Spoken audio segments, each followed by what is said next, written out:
Let's get it started. Let's get it started in here. Let's get it started. Let's get it started in here. The views expressed by J. Michael McCoy are the views of the hosts and guests of Max World Live, and not necessarily the views of Webcast One Live, its staff, its management, the cleaning crew, Dave the electric guy, the guy who cleans the skywalk, the woman who brought in the cookies, the management staff of Hubble Real Estate, the parking lot attendant at Keck Parking, the wait staff over at Miss Kitty's, the coffee crew at Frederick's, the man in the street corner willing to work for food, Rob Spearman, Max Crabb, or anyone else of sound mind.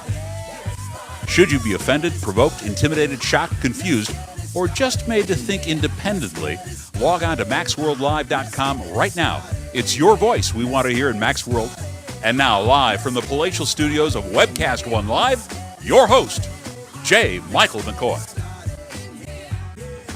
Good afternoon. This is a special edition program of Max World Live this afternoon, live at the Webcast One Live studios here in downtown Des Moines on the skywalk level of the Hub Tower. We welcome you to this special show. We're going to introduce our guests. Maddie is producing today. We're lucky to have her. She hung over. She held over. She stayed around after Mr. Fallon's show, so we appreciate having her here. We're going to introduce people from left to right, so it'll be easy for Maddie to follow with the camera. First of all, from the organization Life After Hate and the Frankie Mink Show and the Frankie Mink is Cool show, and I think a lot of myself. My name is Frankie Mink, and I've had movies made after me and books written after me, and I'm just the stud who had the crazy lady pull a gun on her on 4th of July, Frankie Mink. Thank you, sir. Whew, man, that was a long intro. Next to you is Emmett Butts. Emmett, how are you? I'm doing great. How are you doing? Good. Nice to have you here. And then next to him is Kerwin Dobbins. Did I get that right? Yes, you did, Mac. All right. And then to my right on the stage today is the lovely Brendan. No, wait, hold on. It's Brendan and the lovely Tina Findley. And thank you. You're welcome. And this is what the web medium is all about. It is about a conversation that came up among friends that we disagreed on, and it happened to be on Facebook. It could be in Twitter. It could be at a nightclub. It could be on the street having a cup of coffee. And we decided that the conversation was important enough to have that we took it to the webcast. And when we're done with this live broadcast today, we will put this video on the web, and you can share it, and you can see it, and you can keep it, and it'll be yours forever. And that's the thing I like about webcasting. You know, if it was back in the days where we had so many hours a day to be on terrestrial radio, the subject might be either deemed too volatile or something locally like, oh, gee, the governor was speeding down the interstate. That might be the headline, which it is along everybody else. But today, the most important thing is the conversation we're having today. And these are all people, with the exception of Frank, that came in with Tina and Brendan. And I asked Frank because he's a media whore and he loves to get attention. But I think probably we're all going to agree on some things, and then we're going to look for the points that we don't agree, because the conversation is basically, where does racism still exist in America? It started out as, does racism still exist in America, between Brendan and I learned something. I learned that it does.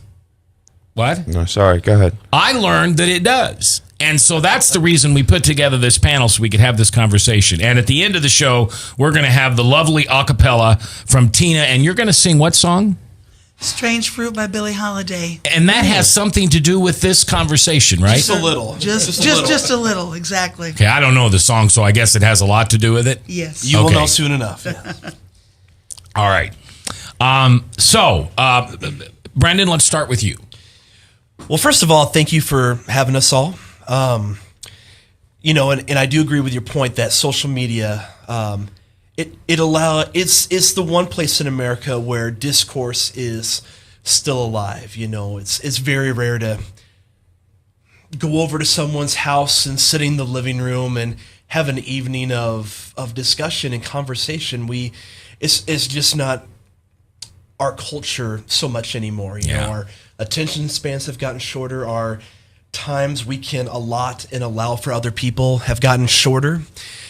And so Facebook is great. And, and I hope today's conversation helps to paint a more broader picture, not necessarily with broader strokes, but, my experiences and your experiences are different than other people's experiences. And just because I've experienced something that you haven't and vice versa, that doesn't mean I'm more right than you. Right.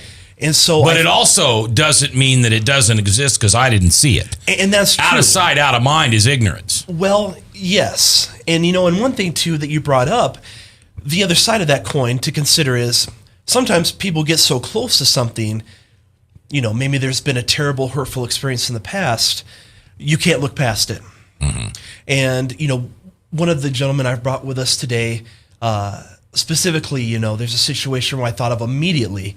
And I do think that's valid, and I do want to acknowledge progress that's been made.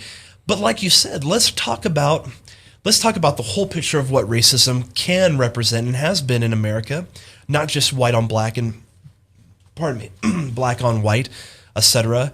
And let's just get a good discussion started, and let's see where it goes. Once this video is posted and it gets out there, let's just see what happens. Yeah, I have a feeling that we have at least one follow-up show, and perhaps we have the fabric of a whole new show that we do once a month or we do a couple times a month. Absolutely. And again, I think today I just wanted, like I told Kerwin and Emmett and my wife, I just want to go in. It isn't one side versus another. I mean, we're all in this culture together, and the only way things really change for the better is once you acknowledge where things have been, where they are now, in our hopes for what can happen. And so let's get the ball rolling. Okay. All right. Anybody else want to make, except Frank, anybody else want to make an opening statement or anything like that? All right, Frank, you can if you have to. I want to let this roll. I'm just going to add in. Curled up under his bottom, and his ears flopped down. He was like an old greyhound. I'm just going to add in, my job here is to add in facts and logic. That's all. When have you ever come to the table with facts and logic? Well, I like to come up with an issue that I had years ago, and it was a present for me on Father's Day, and what kind of woke me up. I was somewhere playing some music one day, and a friend of mine got in an altercation with another guy. I goes out and try to help him and everything, and then next thing you know it, I had 10 white guys. All they seen was one black guy, big black guy. That was me. And I'm just standing there. Next thing you know, I get hit in the back of the head. These guys, I'm fighting these guys. I'm fighting 10. I'm fighting for my life. And these guys are calling me names I've never even heard of before. And at the end of it, my eye was swollen up. I had 3 surgeries on my eye here. They broke my floral bone. They broke my nose. They broke my wrist. They cut me one time. And I was like, what happened here? What happened here? Oh, well, you're taking our white girls. You're taking our jobs. You're doing this. You're doing that. I'm like, dude, what is wrong with you? What are you? But after all that, I didn't have no bad feelings about it. I never even thought about it no more. I forgave the guys when I seen them in court and everything, and I moved on. It was something that happened. I caught a couple of them. Me and my sons caught a couple of them at Quick Trip. They was like, Dad, let's get them. I'm like, no, let it go. Because if I had a chance to get him back and I done it, I wasn't over it. So I had the chance to get him. I said, let it go. I'm over it. I don't know if he is, but the racism thing that they did to me, I let it go. Because it's not in my heart for me to be like that towards anybody. But racism does still exist. And so no one can't never say that it doesn't. It's all over the world. Now, Emmett, this was about 6 years ago. Is that right? Here in Des Moines? 6-7 years ago, yes. It was over by the fairgrounds. Over by the fairgrounds, yes, it was. But, it was. Go ahead. And I was going to say, and Emmett was a person that I thought of immediately when Mac and I were having this discussion, because I've only known Emmett personally after this happened. After this, literally he got jumped by 10 guys at a bar, and we're all musicians, so sometimes we're hired to play till 1:30 in the morning. By the time you're done packing up the gear and getting out, sometimes it's after 2. I've been I don't drink, so I've been the designated driver for dozens of people over the years, as my wife can attest. I've seen a lot of sometimes basically really decent people make really the worst of them comes out, once they get altered, whether it's drugs or alcohol or both. And so when you and I were having this discussion about where's racism, I remembered, all the things Emmett went through, kind of going over it. And Emmett and I were talking about this last night as well. And you did let the court of law come into play. Is that correct? Yes, I did. And we was there, and they was all at the table and everything. I told all three of them, I said, I forgive you because I have to do this. It's the only right thing to do. I don't care how you feel, but as long as it makes me happy, then I know that I have peace in myself. I don't know you guys, personally, but what you guys did to me is unforgivable, but I have to forgive you. And I moved on, and I never thought of it.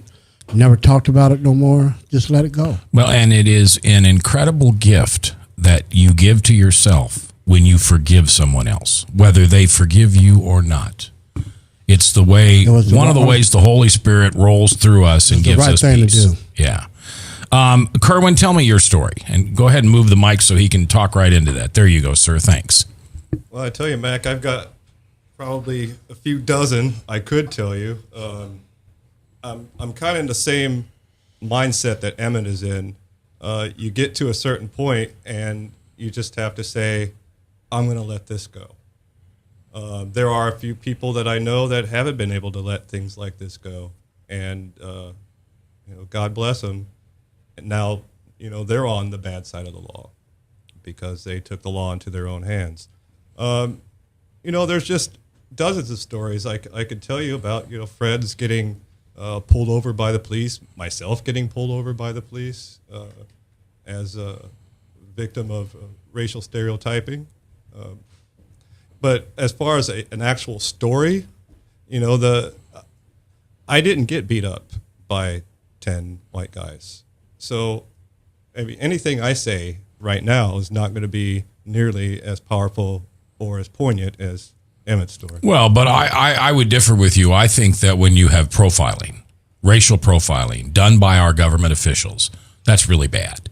That makes my statement that I put on Facebook wrong. Right. And you're right. You're right. I'm Yeah. not trying to. And I have to say, I would have to say, if I had to choose yes or no to save my life, subtle racism just under the surface is far worse than overt incidences, because you can hide it, you don't get called on it. It's something you don't have to face, and I think that's part of the discussion that's going to come naturally today, and I don't want to jump away from that. But I would also agree with what Max said. I thought of both of you guys. That's why you were the first two people I asked to come on and say, hey, because we've had great discussions, especially you, Kerwin, great discussions about what does racism mean? How does it look? And so, please, by all means, just kind of share some of that. Well, I also like to add something, too. I don't want to say the names or anything, but my son was in trouble years ago, and there was an officer that had a hard-on for him. And he used to stalk my house. And anytime that me and my wife pulled out a driveway, he would, right in front of us, pull everybody out of the car, wanted IDs and everything. And that's why I wanted to know the Fourth Amendment right, if someone could define it for me. Because how I interpret it, I thought maybe it was like, they can only detain you if they see you if they witness a crime or you're running away from a crime or whatever. I thought that was called probable cause. All right, let me read it for you. Maddie brought it up for us. Amendment 4, search and seizure, ratified on December 15th, 1791. And this is the Fourth Amendment. Mm-hmm. The right of the people to be secure in their persons, houses, papers, and effects against unreasonable searches and seizures. They shall not be violated, and no warrant shall issue, but upon probable cause supported by oath or affirmation, and particularly describing the place to be searched and the persons or things to be seized. And Sounds now- like a lot of legalese. to No, me. well, and here's, the Fourth Amendment is if a police officer comes up to me and says, just I'm walking down the street and he says, let me see your ID. I have every right to say, no, you Yes, cannot. you do. Yes, you do. You have no right to see my ID. You have no right to go through my wallet. If they pull me over and I'm speeding and they say, let me see your ID or your driver's license because you are driving and I broke a moving violation, I have to give them my license. But if they ask to search my car, I have all right to say no. Or if you're clean and they have a passenger wanting their ID. They don't have, right. See, and that's where sometimes with black and white racism, sometimes that is so used in the black community by the police to pull over, because sometimes, just look at it, it is what it is. Runs them away if you're out loitering, just walking. Because I had it done to me. He pulls over, he asks me, Mr. Butts, who's the Asian guy? Hey, dude, I'm not giving you no information.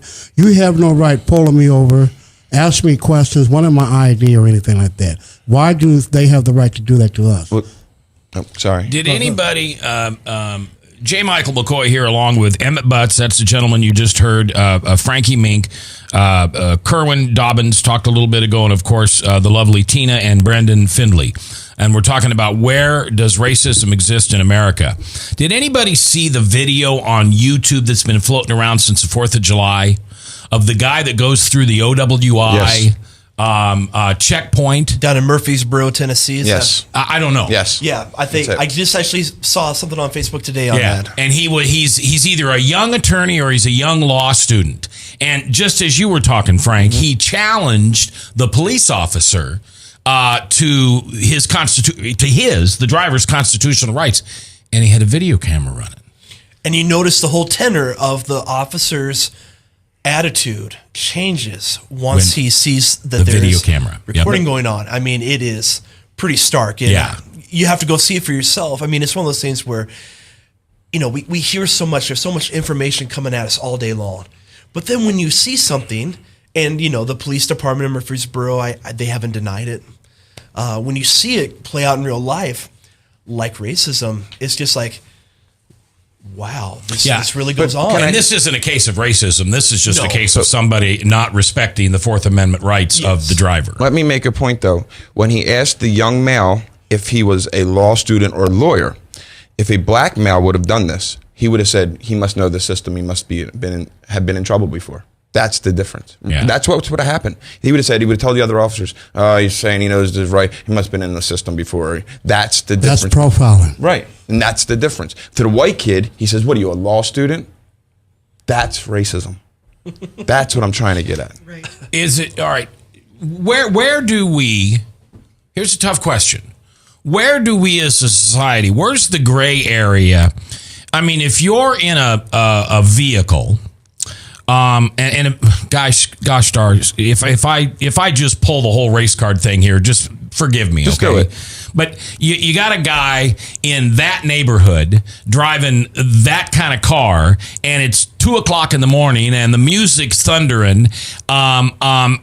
Doesn't the officer have a right to say, gee, this could be a troublesome situation, whether he's black or white, whether he's Latino, it doesn't matter. The situation, the time, the surroundings, the profiling of the type of automobile, the music that's coming out of it, is that just unfair for a government official to take those things into consideration? Well, let me go back a bit and bring something forward. But a friend of mine reminded me of the Charles Lovelady incident from 10 to 15 years ago. That was my first cousin. Yes, that's my See, first I cousin. mean, it's a circle, and so I went back and I Googled, and, I'm 32 now, so I was very much a young adult, young man at that time when it happened. And there was a lot of discussion about, we've got to look out for clothing brands that gays might wear, like FUBU and all this stuff. And so I thought of that. And so you asking that question, it's like you said, it's a gray area. It's, in a way, a cop can't pull up to my home and say, Mr. Finley, someone witnessed you speeding on I-235 when you got off at Guthrie. And so they estimated you were 10 miles over, and so I'm going to write you a ticket for that. And if you have a problem, here's a court date. Or here's your ticket, and if you go down to the courthouse, they'll give you a court date. in our country, one of the great differences in America is that we are innocent until proven guilty. And even though a police officer can look at a part of popular culture, sure, big, loud thumping bass is popular. Zoot suits used to be popular. All the gangsters used to wear zoot suits. You see a Italian-looking guy in a zoot suit. What did cops used to say, Now, if the same incident happened to me that you just said, there would have been a backup car. I would have been out on the ground, stretched out, got tased, whatever. And I would have been clean, had insurance, driving records clean. But it's just, like he said, what area, what neighborhood, whatever. You're referring to maybe the urban. I don't know, but it still happens. Can I, here, when you ask, and I've asked a lot of my friends, and I deal with a lot of people in my life and the work that I do with racism. If you ask white people, what is the biggest fear? A lot of times terrorism, Al-Qaeda, You ask black people, especially black males, what's your first biggest fear? Police. The cops. So let's ask that question. Emmett, Kerwin? So let's ask that question. And Frankie, as I would agree with you, that's my perception, but is he right? Yes, it is. Yes, he is. Because sometimes they when they profile you, they're like, they don't know if he's got any type of education. He don't know nothing about the law. So that's when probable cause come in. We're still going to ask you for ID, get out of here. Who's this in the car? Can we search your car or whatever? Yes, that's the biggest fear. It's always been my biggest fear all the time, all my life. I love people. I don't care about anything, but the police, man, those guys they could be really hard on you. What about an African American police person? Two black for the brothers, two blue for the suit. Say that again. I didn't hear that. Two black for the brothers, two blue for the suit. He's for the suit more than he is what he is. So basically, in other words, he's more for the suit than he is for his race. That's right. That's racist. It exists too. Okay. Which kind of brings up the point that we'll get to later, and that's reverse racism. True. And I would say let's bounce it back to Kerwin and get his response to Frankie's point. I don't know. I'd have to say that I'm not afraid of cops per se, but I'm afraid of racist cops. You mentioned the gray area. There is no gray area in racism. You're racist or you're not. And it's all about doing the right thing. If you're a cop, do the right thing. Does that make sense? Don't hassle somebody for the color of their skin. But how do you know they're hassling you for the color of your skin? Well, Isn't most that of the an time it's assumption you completely. make? No, most of the time it's completely obvious. Sometimes, a few times I've been called boy. Don't call me boy when obviously I'm a grown man. Okay. You've looked at my ID. You know how old I am. Don't call me boy. Okay. What about where does because this is a hotbed issue with Caucasian people. It's okay for you to use the N-word, but it's not okay for me to use. To me, oh boy, now we're getting somewhere. well, but I just I'm not making a judgment here. I don't get that. Okay. I don't get that, Brendan. It's okay. I cannot, under any circumstances, slap your wife. Should I? There's nothing in the world that I should do. I should run if she's attacking me. But it's okay if you slap her because you're her husband. And there are cultures that believe that. But that's wrong. It is, and it goes back to what Kerwin was just saying. It isn't wrong according to Leviticus. I think that's a whole nother show, Kerwin. Yeah, it is. Let's not take this one there.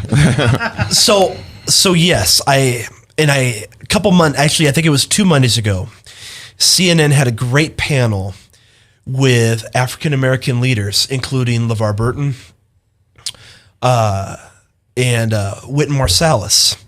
And Wynton Marsalis, he just took a couple other folks who are a little bit younger than he is, more tuned into the hip hop culture, and he took them to task. And he's like, "Look, it's a disgusting word. No matter who says it, it's defaming to our people, as in African American people, so on and so forth. It's out there on YouTube and on the web if you want to find it. But to go back to Kerwin's point really quick, in my heart, I believe you are 100% correct. I don't believe that there really is a gray area. I remember reading a book on Bushido, which is it's the code of the samurai. And a student asked a master, well, what is honor? We're supposed to be honorable. What is honor?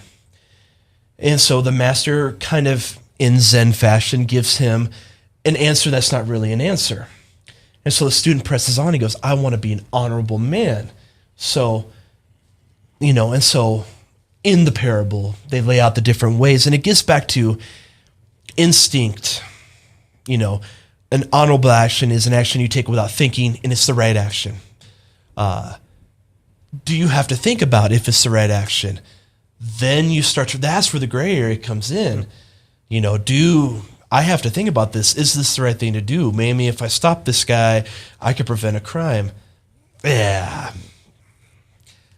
The actions, and that's where it comes down to. Is a person honorable in their intentions, honorable in their follow through? And that's part of it too. I do say I have to agree with Kerwin. If you have to stop and think about it, it's probably got a little bit of an undertone to it. And I'm sure there's plenty of people who don't really think about what they're doing, and it's just part of who they are, and it's where they come from. And that's where days like today, where we have that discussion going, look, guy, you call him my black friend Kerwin, boy, when you can obviously tell he's not 12, that's not good. That's not decent. That's not honorable. And that's not living by any sort of code of honor that you should be living by. Is it fair to say, let's put the N-word to bed. Go ahead. No, you're right. I want to get back Is to it fair to say that anyone who uses that word is not in agreement with anybody at this table? Why don't you get in on this? Nowadays, the N-word, it could be used as there's two different kind of ways you can use it. You could put an N-A at the end of it, and using that as greeting people nowadays as how they, hey, what's up, my? That's racist. That's racist. But no. This is a true story. I got off the bus downtown one time, and I seen this young white kid get off the bus. He was like, "Hey, what's up, my Anna? What's up? What's up?" I'm looking crazy, like, "Oh man, here we go again." He walks past me and greets another white guy, and I was standing there and looked at myself like, "What the heck's going on here?" But nowadays, that's how they greet each other now, or either they say, "Dang on, man, you done something wrong." But it's but if you use the original word, then that's where the hatreds come in at, because you're using it in a different way. Mac, if me and you were to talk white guy to white guy, and I said, Mac, you redneck, right? That, between me and you, isn't a big deal. If someone else probably called you a redneck, especially someone of a different color, you would think, wow, what do they think? Why would they think that of me? What are they trying to imply? What are they trying to say, right? Look, the N-word is not a big deal to me as a white person. I don't care if someone in the black community uses it. Look, I don't like the word. I'd rather not, but I'm not going to make it big. But do you feel that if Emmett calls Kerwin the correct N-word with the AR at the end, is that the one? Yeah. Oh, just an A, man. Just an A. Just an A. Okay.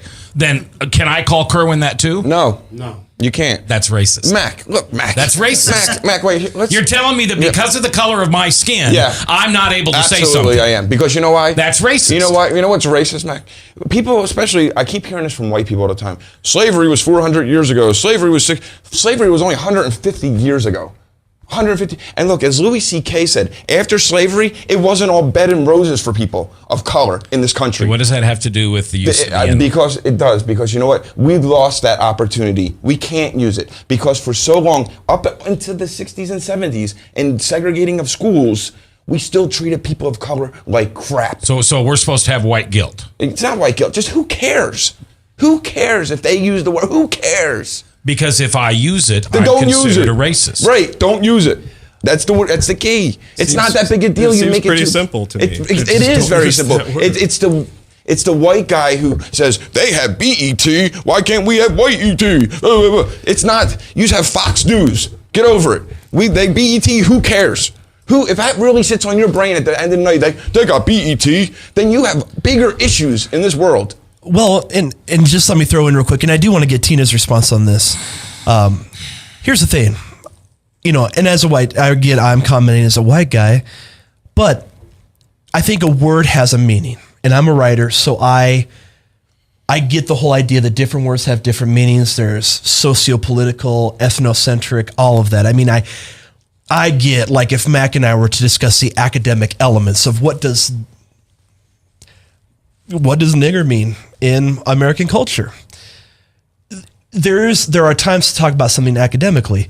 I get the cultural use of it, but as one of the people on the CNN panel said, the word has such a terrible usage. Someone like Langston Hughes, someone like Duke Ellington, even Wynton Marsalis and LeVar Burton on this panel, they're going, so many terrible white people called us this word. Why would we want to go around calling ourselves this word?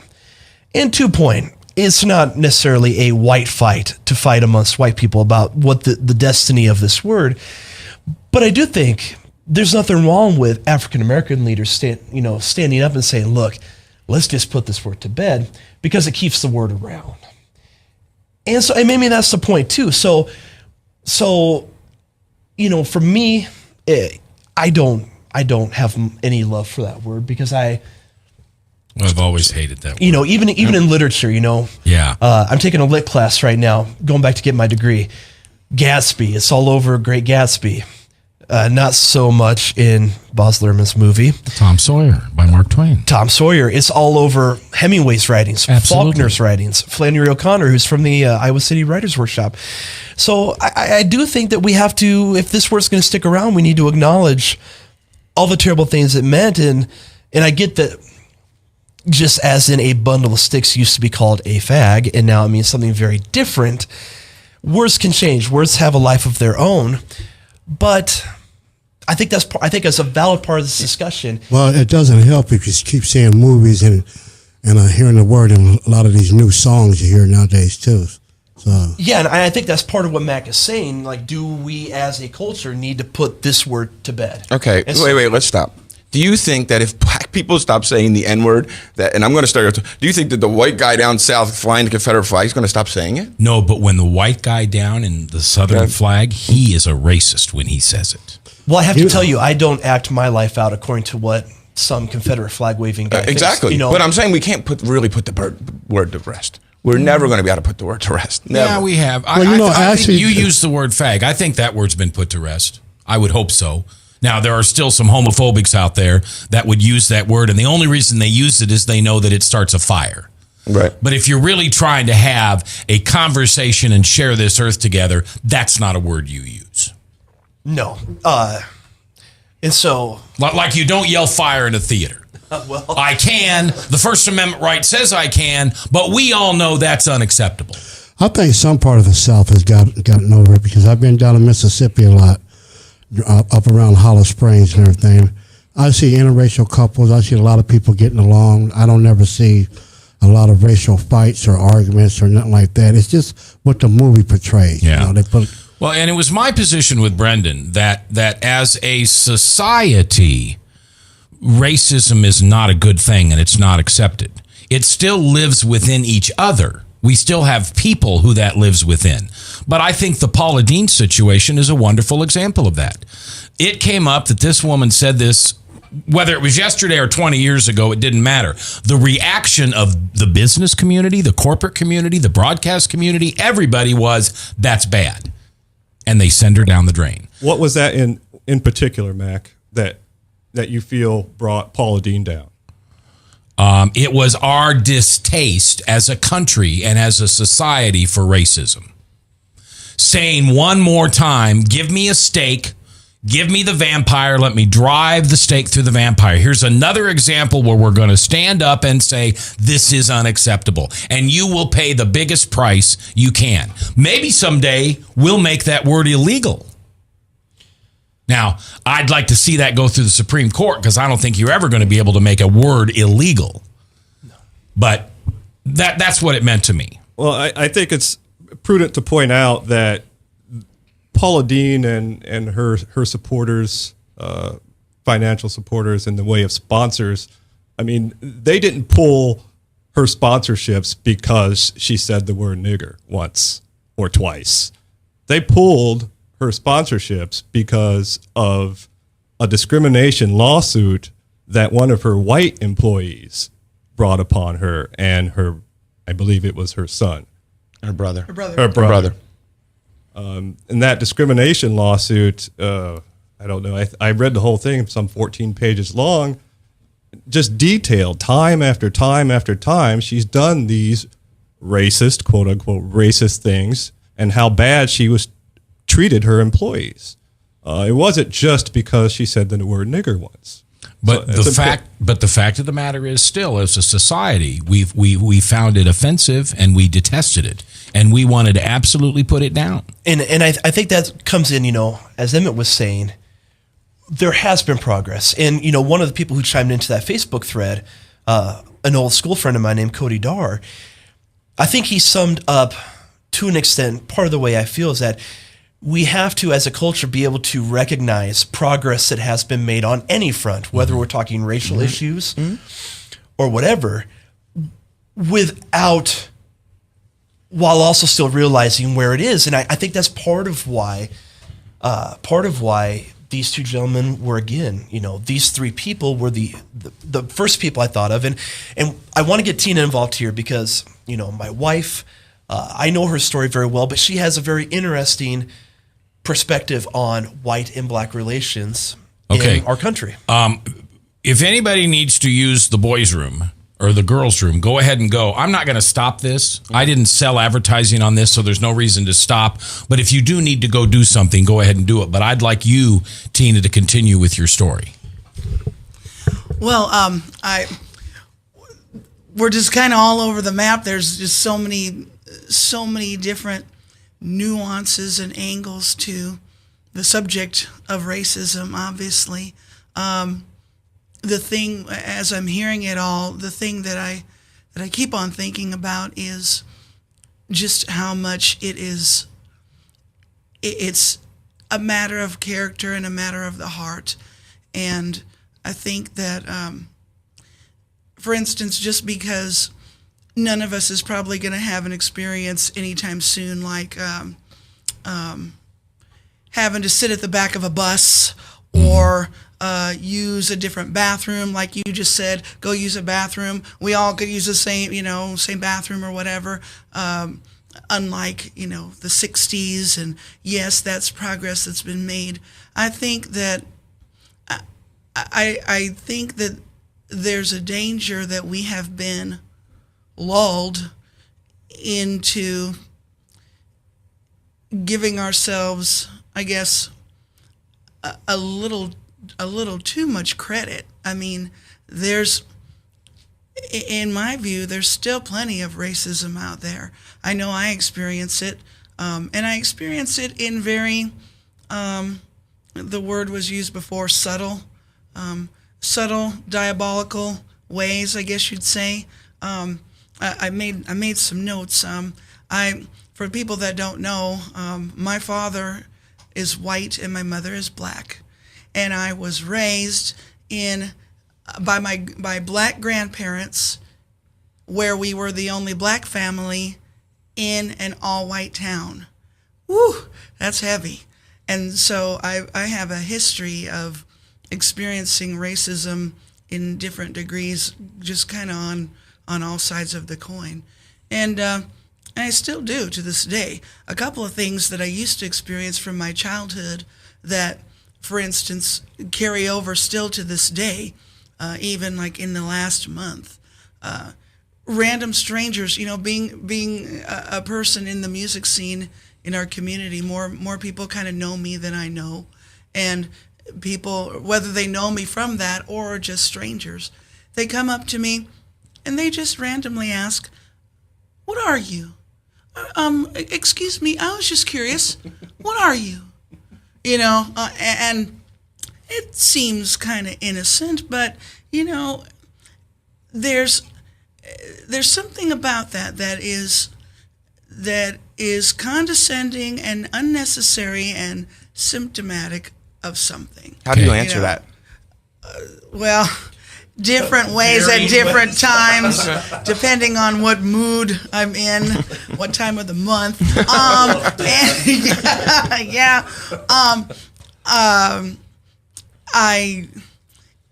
I get disgusted when it happens. I mean, not in a way that is, you know, mean. Again, I think sometimes it depends on the attitude of the person, you know, but I honestly think, what is the appropriateness of a question like that anyway? I think that it's a question best asked in the context of a relationship, when you really are acquainted with someone, you have a real relationship. But Like just what to be mattered so much that you had to ask that question. right, exactly, yeah. So that's one thing we can elaborate on. I Is it guess. fair to say you were offended? Yes. Okay, go ahead. Yeah. So there's more on that, but second thing with regard to my music, when I was little, people are always surprised. People are surprised when I sang Olivia Newton-John, Amy Grant, and people like that. Well, when I was a child. What are your three? It's always amazing to me when people come up and they're like, Tina Turner, Ella Fitzgerald, and Etta James. Those have got to be your three biggest influences. And what do you always tell? And I always love this. The first time I heard it, but what would you tell someone your three biggest influences growing up were as a singer? Well, anyone who knows me knows that my favorite singer of all time is Stevie Nicks, and that's kind of a big shock. Bet you had fun a couple Saturdays ago. I sure did. Good In for my you. box seats, I did. Good for you. But even as a child, people certainly tried to steer me toward, and I worked in a Christian bookstore.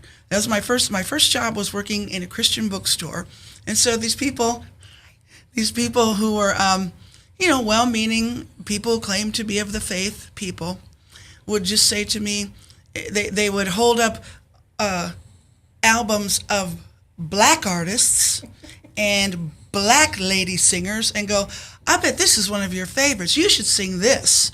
And I just would look at him and go, "Why? I don't need to sing that stuff just because of a perception of, I'm a little bit dark like these people, so therefore I must like their music." I sang Olivia Newton-John, Amy Grant, and most of all Stevie Nicks for influences. And I still get that. Don't forget Barbra Streisand. And of course, Barbra Streisand. And even to this day, that was my childhood, but to this day, I still get that. I definitely still get that. I bet you love Aretha Franklin, and which I do. She's a Philly girl. And She's a Philly girl. Exactly. But it's a diabolical thing that people just make a certain assumption based on my skin color that would automatically be who I like better. It's when called it is prejudice. just not so. Yeah, when it is inappropriate and just not so. What? And I get that to this day. I remember in college, I had a professor, Mr. Bartels, and Mr. Bartels was, and this is 1975, so we were not yet out of racism being on every public corner in the United States. He said, "Don't judge people by the color of their skin. Judge them by their worldview. Judge them by the choices that they've made, not the things they're stuck with." And I'll never forget that, because that's what I've done most of my life. I've never judged a person by the color of their skin. I've judged a person by their worldview and the choices they've made. And we were talking way, way long time ago. I've been in the nightclub business all my life, and I'll tell you right now, nothing good happens after midnight. Nothing good happens after midnight. That's what my grandma used to say. Mine too. But if I'm driving through the wrong part of town, whatever that is, and it's 3:00 in the morning, and there's a car and it's playing loud boom boom music, I don't care what color of skin that person has, I'm not going close to it.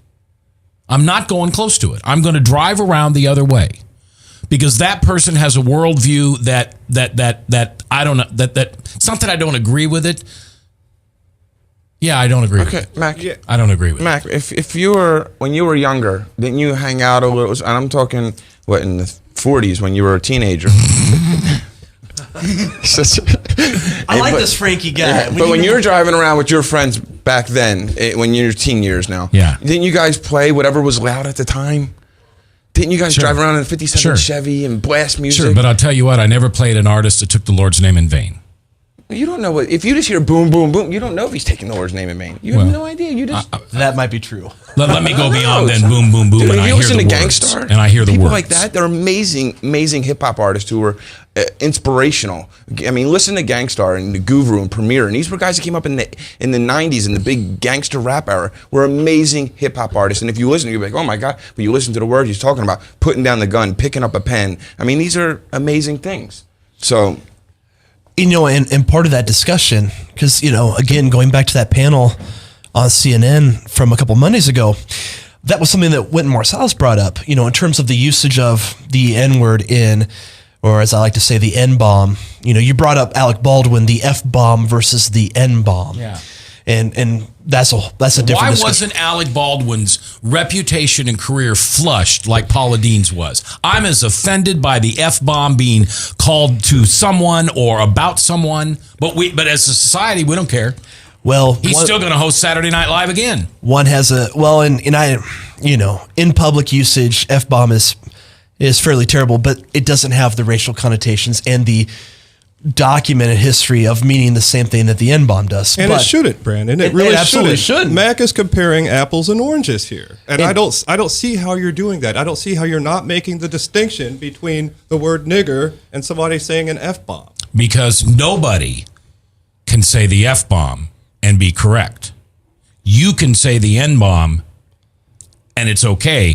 I say it, I'm a racist. That's why. In no circle of people is the F-bomb acceptable in public unless it's the people of that worldview. That it's okay to swear and call people names and use language that is society unaccepted. That's why. Well, and I could be wrong on that, Kerwin. That's just my opinion. Well, and I get that, and that's a value of yours, a personal value where this word is bad and this word is bad, so we shouldn't use either word. But like Kerwin said, I mean, it is a very large apple versus a very large orange. One word has a very graphic, very illustrated, terrible history.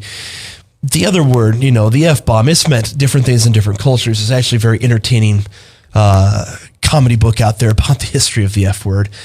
But point, Frankie's right.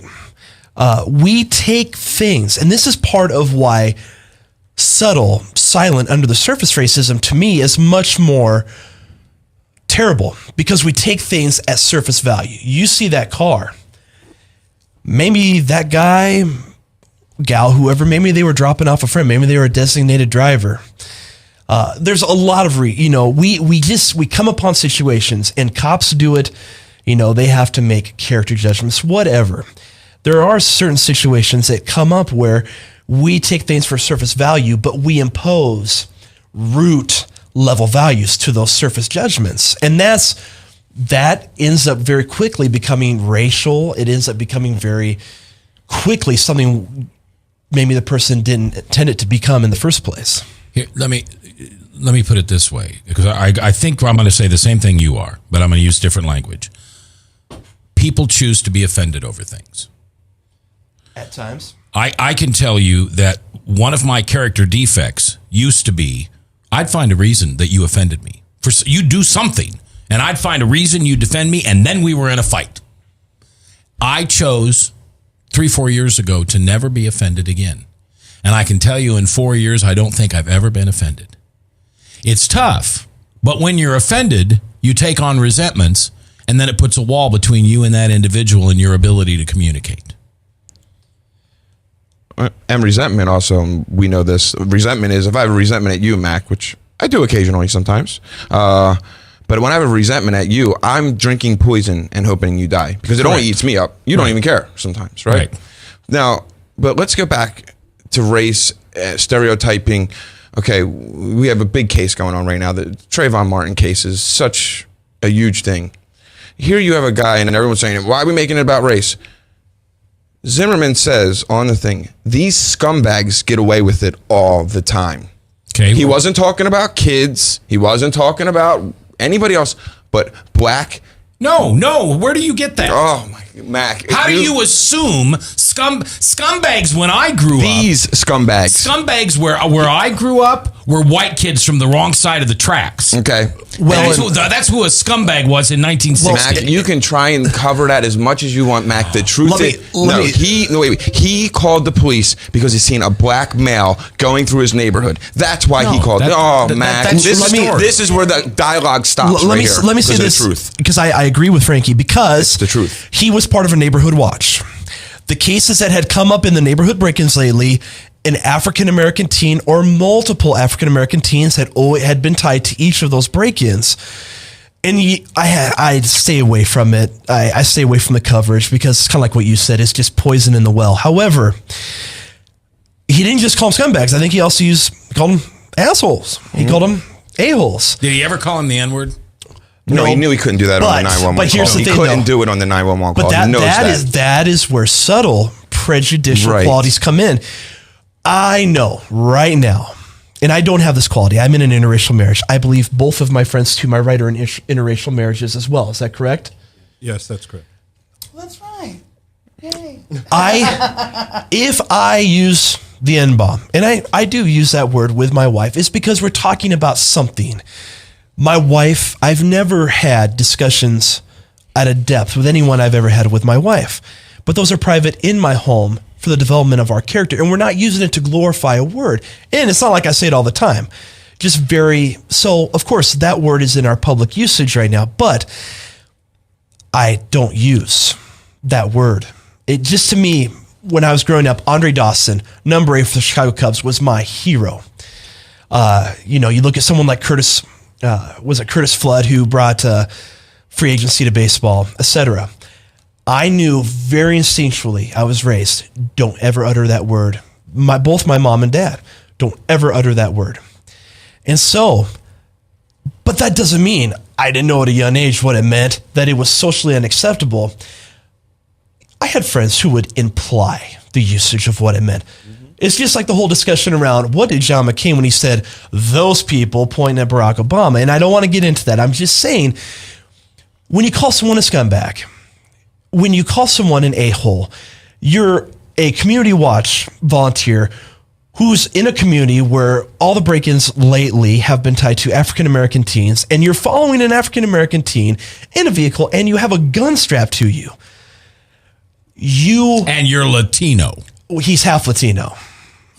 Right. See what I did right there? See what I did right there? No, let's be honest. Let's be honest. It doesn't matter about who perpetrated the crime. It is the victim of the crime. That's the point. And I agree totally with that guy over there. Here's the thing. It doesn't matter what his racial background is. You can be Martian, but if you have an attitude towards people of Jupiter and you say those people, those, whatever descriptor you want to use, you have implied something and you have inferred. And you know what? You know where they also used to say those people is when you used to have a strap on a gold star walking around Germany and Poland. And that's also part of this discussion I want to bring up before we end today's discussion. We've got about 5 minutes left. Okay. And I think I would like to propose that we do this again on the first Tuesday in August, or the second Tuesday in August. I don't care. Okay. Let's just find a day that works for everybody so we can continue this conversation. Does that make sense? Yes. It does. So I haven't invited you yet. I'm coming. I got to bring, like I said, facts and logic to this. You've had no facts. I brought all facts and logic. Nothing that'd hold up in court. Everything that would hold up in court. So I am glad that you were here because it's about, the thing is, these type of wounds get healed when people come to a table and they talk about their perspective, because we instinctually do things that we don't know might be really digging into someone else. All right. Now that said, I do want to bring up 2 examples real quick before we go. Go ahead. Okay, Hold on. Let me tell you what we're going to do. Everybody's going to get a chance to talk and do their final words. I'm going to write them down, and then we'll kind of start there next time. So when we start, we'll start from where we ended rather than starting all over again. Is that okay? And then I want you to sing. Okay? So do you want to go first, or I don't care who, whatever. Well, I'll tell you what. I just want to bring up 2 quick examples in America, and then let everybody have their final piece. Okay. But one example is not American. However, we did talk about, before today's taping started, we did talk about the David Chappelle skit of Clayton Bigsby, a blind person who ended up being very much a black man, played by David Chappelle, who was a rampant member of the KKK. So I actually have a real life example. This happened in Hungary, and this came out about a year ago. A gentleman named Senad Szigeti, brilliantly anti-Semitic. Every show he got a chance to go on and talk about how much he hated Jews and how much they were a problem, until he found out his racial history was, and I quote, his mother was a Jew, and his, I believe, grandfather survived a concentration camp as a Jewish person. So that's one thing I want to throw out there too, to think about how our perceptions of ourselves and our culture change once we find out a little bit more about ourselves. But also, real quick too, we've talked a lot today about black on white, white on black racism.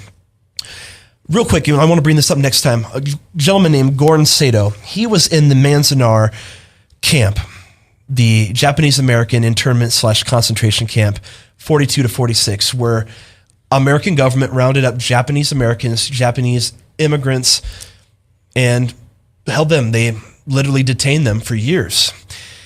This is a guy who went on to become a world-changing scientist, and he is doing amazing things, and we'll talk about those next time. But those are 2 things I want to throw out there. So if people get a chance after they watch today's taping, go out, check out the Manzanar Project, Gordon Sato, that's Sato. That's my piece. All right, Kerwin.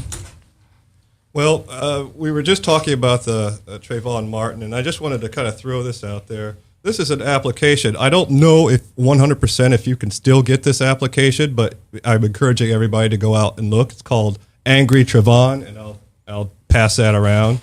And basically, it's an application where you could download it to or upload it to your smartphone or your iPad or whatever, and you can simulate being Trayvon and go around and beating people up. And I think the person that tried to capitalize on this, absolutely horrible. Mm-hmm. But like we said, we're talking about stuff for next time. So next time, I'd like to touch on questions of white privilege. Are you familiar with that term? White privilege? Okay. He is that term. We're all friends here. And white profiling, minority profiling. Those are the 2 things that I'd like to touch on. And we didn't even touch terroristic profiling today. Emmett, what do you want to say, buddy? Get in front of the mic. Nah, come on. I want to hear you. Bring the knowledge. Everybody, can we all just get along? Okay, Frankie. All right, look. 2 things. One is 1 in 15 black males will eventually be in the penitentiary, and that is 1 of 106 white males. A lot of that is due to the drug war. Drug war is 14% of drug usage is out of the black community. Almost 40% of drug arrests are out of the black community. That's a staggering number. What does that say to you? What's that say to me is that it goes back to law enforcement, it goes back to the judicial system, it goes back to more incarceration, especially for, first off, poor, but then also minorities who can't afford good lawyers and who get put away more easily, especially in the juvenile detention center system. The second thing I want to talk about, and it's something I know me and you both, is where Trayvon Martin's friend said that Trayvon said, this creepy white cracker is following me. And then the lawyer said, well, don't you think that's racist? And she said, no. And then you have some of the pundits on the left who said, that's not racist, it's just the way that they use the word now. No, that is racist too. And we need to call that out. And I know you want to get on top of that. We want to call out I don't even call it reverse racism. Racism is racism. I went through it in my life. I grew up in West Philadelphia, going to schools, all black schools, fist fighting every day. I know the real racism on both sides. And then I later on perpetrated the white racism. There's a pretty good chance that before, and we're going to go over time a little bit here. Okay. There's a pretty good chance that by the time we all get back together again, we're going to have a verdict in the Trayvon Martin Zimmerman case. So if Trayvon Martin, if Zimmerman is found not guilty, do you think that's racist? Anybody? If he's found not guilty? Yeah, not guilty of the crime. Yes. It's racist. There's stuff wrong there. I would qualify this. I think he created a set of circumstances that led to the death of a person, regardless of that person's color. They're trying him for murder.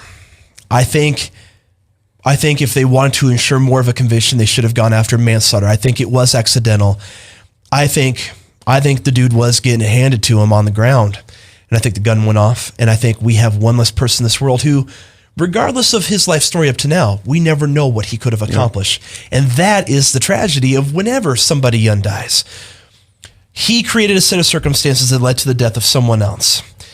If he had never followed Trayvon Martin, that kid probably would have gone to his father's home and all would have gone on as it was. And it didn't happen that way. And he needs to be held responsible for that. And I know I have friends on Facebook who disagree with me on that. And the court of law is the court of law. But is it racial? I guess that's for next time. I guess that's a larger topic than we can discuss in the next 90 seconds. All right, young lady, do you want to take us home with a song and tell me about the roots of this song? Honey, why don't you tell the story of the song first? There was a lynching, which, if you look at the history of lynching, black people did not often do it to white people. There was a lynching of two black men who had been erroneously accused of assaulting sexually a white woman.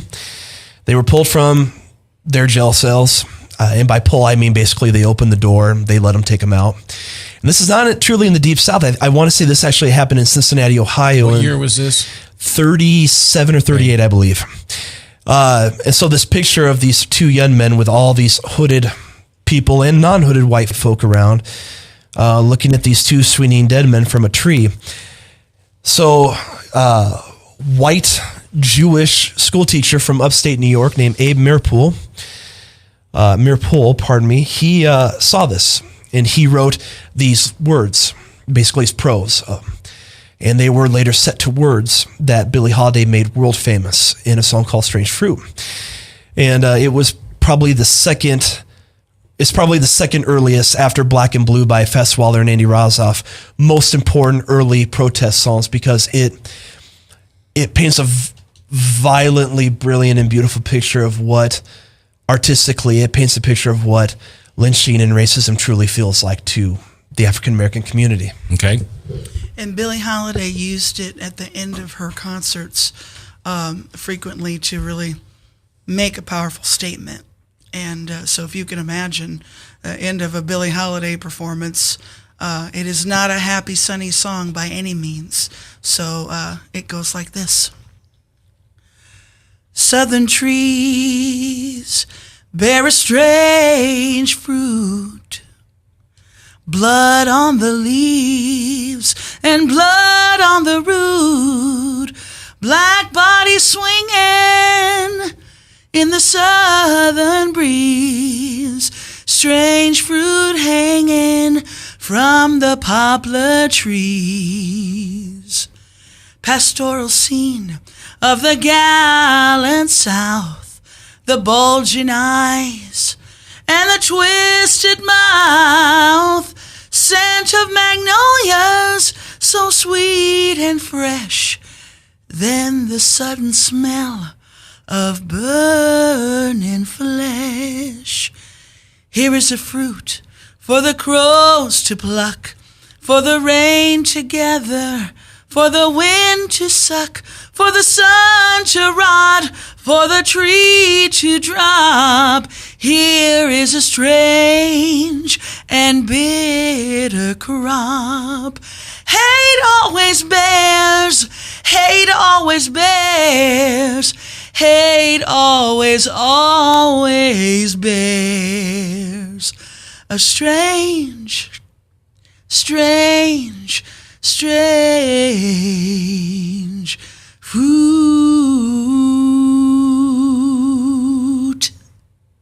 All right. Tina Findley, thank you very much. Emmett Butts and Kerwin Dobbins, you guys will be back, I hope? You bet, Mac. You bet. You bet. Brandon, thanks for putting this all together. As you can see, we have room for more. We just have to be real careful when we bring more people in to get them in front of the microphones. But I suppose we could get another 3 people probably in here. So feel free. I don't really have anybody to bring. I made the mistake of letting Frankie come. I won't make that mistake again. Why? But so feel free to bring other people in. Well, and I would say I like the idea of let's do this for a few months. Yeah. And I say maybe for this next one in August, let's do it with the people who are here now, including you, Frank. Well, no, you see that everyone here said, I agree with Frank. I agree with Frank. Now he's saying I'm not going to invite him back. That's what I get. It's a tough kind of love. No, but I would say let's have this group come back and let's get into some of these other things. You know, one thing that Emmett has told me before is that his incident that he described earlier, he did not let that fundamentally change him. He was a victim of something terrible, but it did not fundamentally change who he was. And he's one of the coolest cats I know. I'm glad that he came today. Same thing with Kerwin. And I want to continue this with this group if we can. Who was the one that said on Facebook, I bet I wouldn't be welcome? And then I came back and said, absolutely, you're welcome. That would be Mr. That would Kerwin. be me. Okay, good. I'm glad you came. I'm very glad I came. Yeah. Thank you for having me. All right. Thank you very much. We'll see you all. Well, we'll figure out the date when we get off. It's the first Tuesday. Does that work for you, Maddie?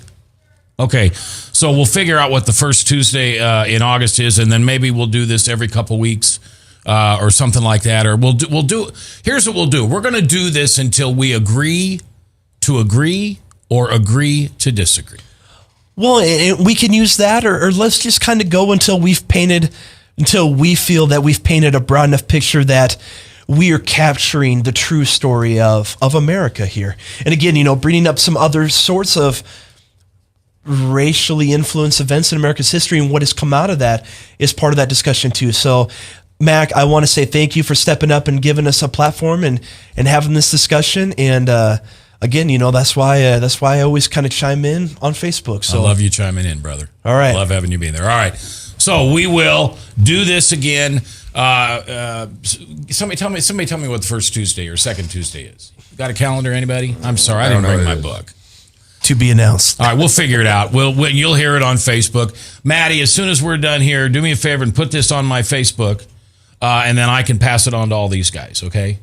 All right, it's 22 minutes before the top. Tom Coates and Brad Zahn on the last legislative session. That'll be coming up in Mac's World at 3 o'clock. Until then, thanks for listening. You know I love this job, and I couldn't do it without you. Right here, powered by WebcastOneLive.com. All right. From the RE/MAX Real Estate Concept Studios, this is Webcast One Live.